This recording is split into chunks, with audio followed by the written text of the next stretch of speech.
Salut prieteni, bine ați venit la episodul 6 din Mai bine îi dădeam o roșie. Băi, ce să vă spun, e ziua 30 fără jocuri de noroc, mi-am depășit vreo 5 zile recordul de până acum, cât am stat eu, nu știu, cât am stat închis în episodul trecut, atunci au fost 25 de zile când am jucat și dacă țineți minte am jucat și acolo după 5 zile, dar da, doar ce mai aveam eu pe card atunci.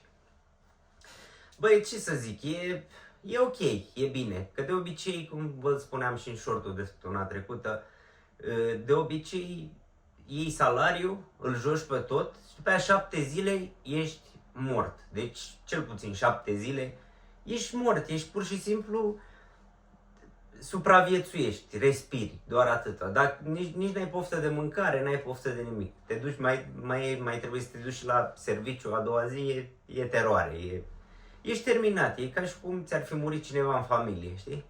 După astea 7 zile te mai aduni după jos, te gândești, hai să fac rost de niște bani împrumut, că îmi trebuie să mănânc, să alea. Te gândești că n-ai dat nicio datorie, te gândești că trebuie să te împrumuți de bani acum, să plătești chirie, să plătești, vai de capul meu.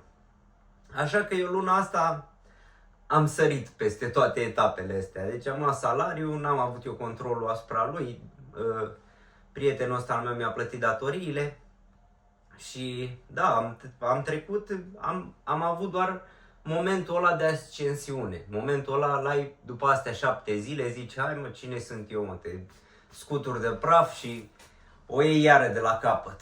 Dar am luat-o de la capăt, eu nu știu, eu sunt la 3 luni să mă scap de datorie de 20 de ani. Numai așa, vezi, te mai întreabă părinții ăstea, bă, dar tu ce faci, de ce n-ai niciodată bani? Bă, nu știu, uite că am încercat eu niște afaceri și nu mi-a ieșit și... Dar în 3 luni scap. De când zic fraza asta, aoleu. În fine, dar acum chiar sper ca în 3 luni să scap. De obicei, în timpul astea 3 luni, bă, odată tot scoți, mai dai, mai domolești puțin așa din ăștia la care ai datorii și da, îți mai revii, îți mai astea, dar nu poți să ai o viață stabilă sau să știi ce o să faci luna viitoare niciodată.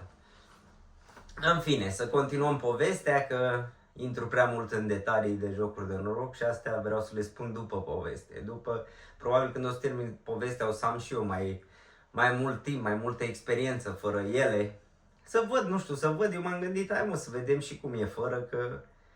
Da, e grav, dar ca să fii fără, eu spun, nu ai voie acces la bani. Uite, mie dacă mi-ar intra un salariu acum, m-aș gândi foarte, foarte bine. Luna asta iară o să dau, luna asta, pe 15, atunci pe 15 au salariu, unul din ele. Mai au unul pe 20, mai au unul pe 10, trebuie să-mi vină așa, cam pe toată luna să mă extind, să am bani mai mulți. Dar să continuăm povestea noastră. Deci plecam în Olanda, luasem 300 de euro de la tata, cheltuisem 50 din ei, nu știu, 150 îi dădusem pe drum, mai aveam cu ce mai scosesem eu aia 200 de lei, aia nu i-am băgat înapoi, aveam, nu știu, 120 de euro neschimbați în buzunar când am plecat în Olanda și când am ajuns în Olanda. Am plecat cu un autocar, cu un prieten de-al meu din copilărie, m-am dus la alt prieten acolo. Noi vorbisem cu o agenție, cum ar veni, aveam jobul cam direct asigurat, dar da, trebuie să ajungem acolo, timp de zi vorbeam cu agenția asta, da, o să vă așteptăm, o să vă ducem la casă, de unde? Că noi am ajuns la 7 seara, la 7 seara nu mai lucrează nimeni la agenție, nu ne-a mai răspuns nimeni la telefon. Adică, cum ar veni, noi trebuia să dormim în stradă în seara aia. Dar n-a fost așa, că am ajuns exact unde era prietenul ăsta și ne-a luat cumva la el în casă. Acolo cum funcționează agențiile astea? Când te duci, că dacă eu, vă gândiți, am ajuns în Olanda cu 120 de euro, cum era să... Astea, m-am angajat la o agenție, care agenția asta îți oferă și cazare, mâncare nu-ți oferă. Îți oferă cazare, transport și loc de muncă. Și ne oferiseră mie și prietenului ăsta loc de muncă într-un depozit. Ne-am angajat în depozitul ăla, doar că era chestia că făceam naveta vreo 100 de kilometri dus, 100 întors, 107 dacă nu mă înșel. Și, bă, nu prea-ți venea. Și cazările cum erau acolo? Te cazau 2 în cameră. Noi cum am fost prieteni ăștia, ne-au cazat 2 în cameră. Acolo mai era o cameră de 4, cum ar veni acolo. Mai târziu a mai venit un nene Și din cauza că ne-am plâns că nu mai vrem să stăm și cu nea ăla, ne-am mutat cumva într-o chirie mai aproape. În fine, ce făceam eu la depozitul ăla? Era un depozit de produse Apple.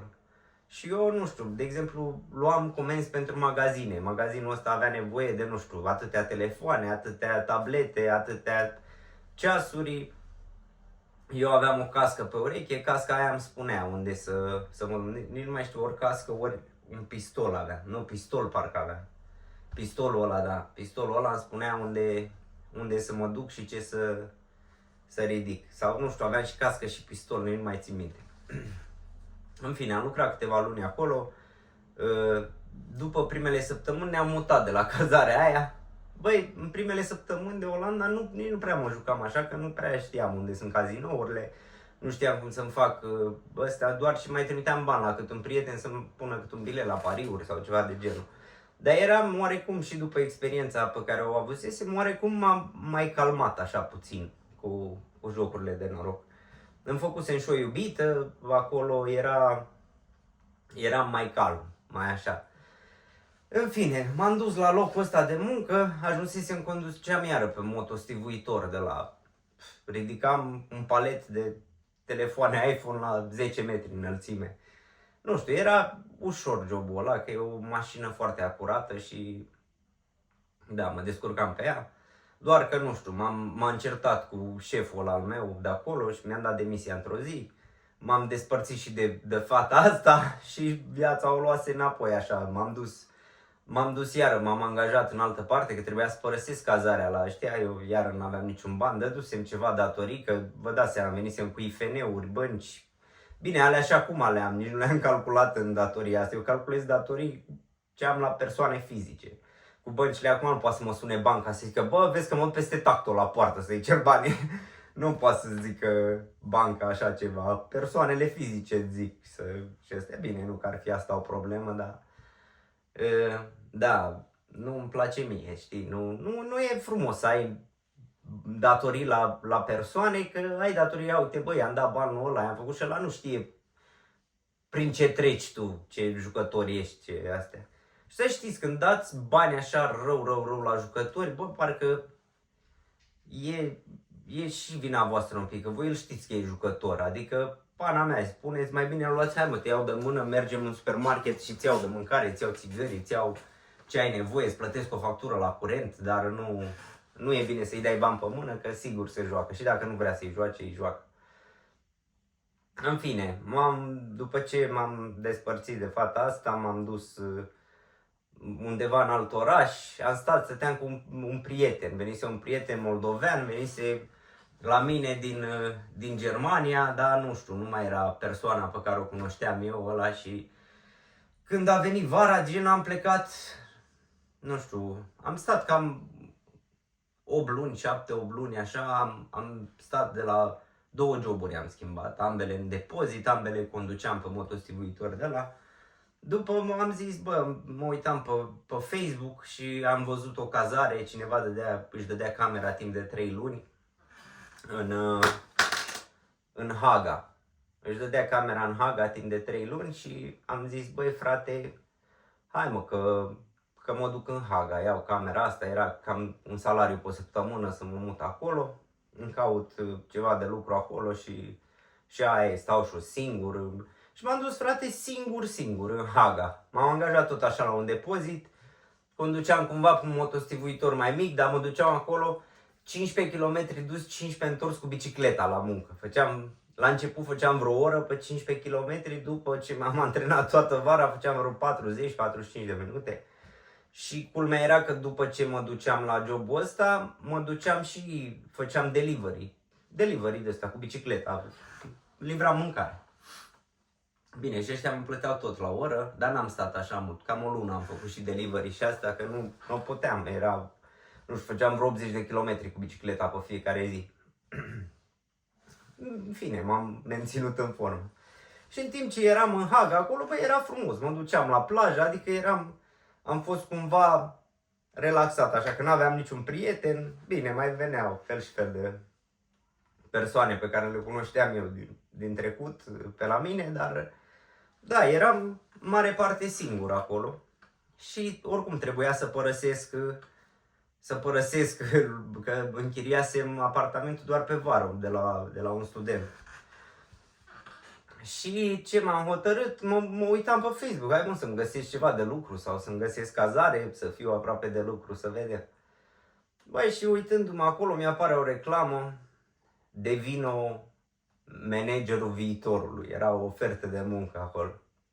Băi, și am aplicat la oferta asta de muncă, să devin managerul viitorului. Eram cumva, nu știu, primul an așa n-a fost așa rău, adică mă jucam, dar cumva mai opream câțiva bani. A fost, nu știu, după ce am fost la centrul ăla, băi, m-au pus puțin pe gânduri aia, adică ce am discutat și ce am făcut acolo și parcă se domolise. Eu cred că dacă stăteam acolo poate 5 luni, să zic așa, în centrul ăla, poate când ieșeam după alea 5 luni nu mai aveam poftă să mă joc. Dar nu știu, frate, nu știu, ca orice bărbat te gândești la bani. Îți trebuie bani să poți să produci pentru familia ta, pentru toți, să fii tu ăla, bărbatul, să ai. Eu nu am băgat de nebun acum toți banii, am băgat, voiam bani, frate, voiam bani, nu mi-a păsat ce sumă am pierdut, voiam bani, dar sume, nu așa. Și da, aplic eu, vezi tu, tot era încă pe vremea cu COVID-ul, aplic eu la jobul ăsta și îmi dau ea un e-mail, bă, nu ai destulă experiență în depozit. Bă, și chiar m-a indignat așa e-mailul ăla, să-i spun că eu tot CV-ul meu băgasem acolo numai de-astea de depozit.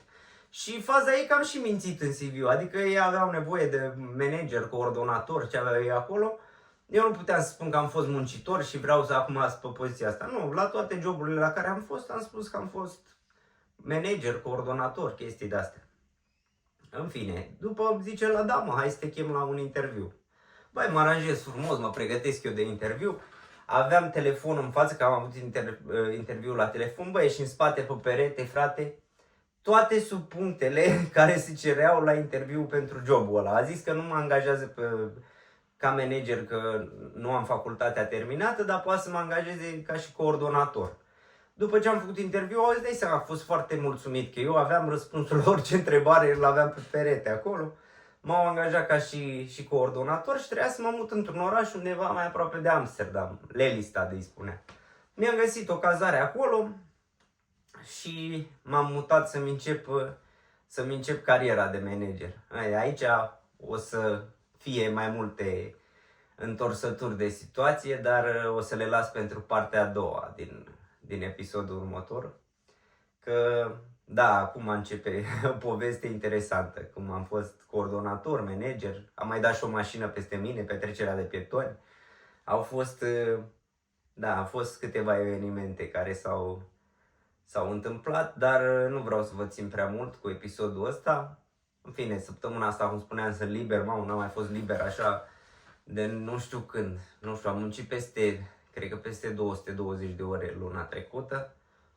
Merit și o săptămână liberă, dar da, nu că aș vrea să am liber, vreau să mai caut ceva de muncă, să scap și mai repede de datorii dacă s-ar putea. Dar nu cred că se poate. Importantă e cum gestionezi viața după ce scap de datoriile astea. Acum nu-mi place, îți dai seama, cui îi place o viață, că nu pot să-mi fac planuri cu nimic. Nu pot. Planurile mele sunt acum să mă scap de datorii. Dar, da, vă mulțumesc de susținere și vă aștept la episodul următor. O săptămână frumoasă să aveți!